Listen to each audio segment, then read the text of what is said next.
Hello दोस्तों। एक बार की बात है कि अकबर बादशाह दिन भर यात्रा करते हुए बहुत दूर निकल गए। चलते चलते नमाज का समय भी हो गया। अब उन्होंने मार्ग में ही एक और नमाज का वस्त्र बिछाया और घुटनों के बल बैठकर वही नमाज पढ़ने लगे। उधर एक युवती अपने पतिदेव को खोजती आ रही थी।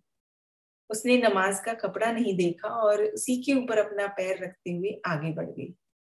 अकबर को उसकी इस गुस्ताखी पर बहुत गुस्सा आया, लेकिन वो चुप रहे।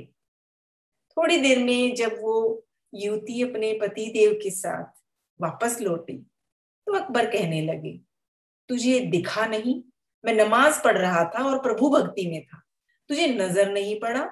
नमाज के कपड़े पर ही पैर रखती हुई तुम आगे निकल गई।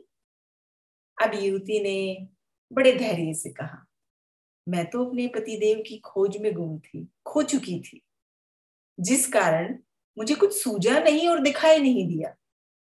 परंतु तुम तो प्रभु भक्ति में लीन थे, तुमने मुझे कैसे देख लिया? मालूम होता है कि भगवान से अभी प्रीत नहीं हुई तुम्हारी। अकबर ये उत्तर सुनकर अवाक रह गया। ईश्वर से सच्चे दिल से अगर प्रीत हो तो ना व्यर्थ का दिखाई देता है, ना सुनाई देता है। लगन में मगन रहोगे तो कुछ साइड में क्या हो रहा है पता ही नहीं चलेगा। परमात्मा को तो बस हमारा शुद्ध मन चाहिए, मन निर्मल होना चाहिए, तो प्रभु से सर्व प्राप्तियां करना कोई मुश्किल नहीं है। इस संसार में कोई भी मनुष्य चाहे कितना भी महान क्यों ना हो, परंतु है तो अपूर्ण ही, अधूरा है। भगवान ने कहा है कि देह सहित देह के सर्वो धर्मों का परित्याग कर सिर्फ मुझे याद कर, तो मैं तुम्हें सारे ही पापों से मुक्त करा दूंगा।